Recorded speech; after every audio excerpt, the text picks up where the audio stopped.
Wala palang umibig sa babaeng alam mong hindi ka magugustuhan. At masakit pag nakikita mo na nagsusubuan. Naglalambingan silang dalawa ng BF niya. Wala kang magawa kung hindi tanggapin. Walang puwang sa isip niya na maisip niya na merong puso na humahapde. Sa tuwing ang labi ng iyong mahal sa'yo'y dumadampe. Parang ako'y aping-ape, wala akong malapitan kung hindi ang alak lang at ang pulutang papaitan na nagbibigay ng kaginawa ang panandalian upang maunawaan ang ginawa kong kamalian. Ang agawin ka sa kanya at ikaw ay sulutin, at ang pagsasama nyo na maayos ay gustutin. Alam ko na gusto mo rin, ngunit bawal kasi malito. Ngunit kung iiwan ka na niya, lika ako'y nandito. Halibang magmahal sa'yo ang katulad ko.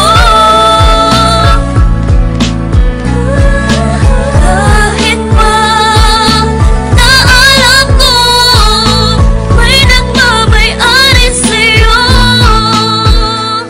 Ilang bote ng alak ang inubos ko't itinaob upang kahit papano ay lumakas ang aking loob. Ngunit bakit ganun pa rin? Wala pa ring ipinagbago. Di ko magawa ang aking mga ipinangako na hindi na kita guguluhin pa at lalapitan. At ibibigay ko ang hiling mo na katahimikan sa piling ng iyong minamahal na walang ginawa kundi saktan ka at paluwain lang ang iyong mata. Wala akong magawa kundi ikaw ay unawain na ikaw ay nagmahal at siya ay mas nauna sa'kin. Kung kaya nilawakan ko na lang ang aking isipan, at doon nasabi kong ba't ko ba pinagsisiksikan ang sarili ko sa taong di ako pinahalagahan. Nagmagmahal pala sa tulad mo'y isang katangahan, ngunit hindi pa rin nagbabago, ikaw pa rin. Kung iiwan ka niya, nandito ko, handa kang tanggapin. Halibang magmahal sa'yo ang katulad ko. Kahit pa na alam ko may nagmamay-ari sa'yo.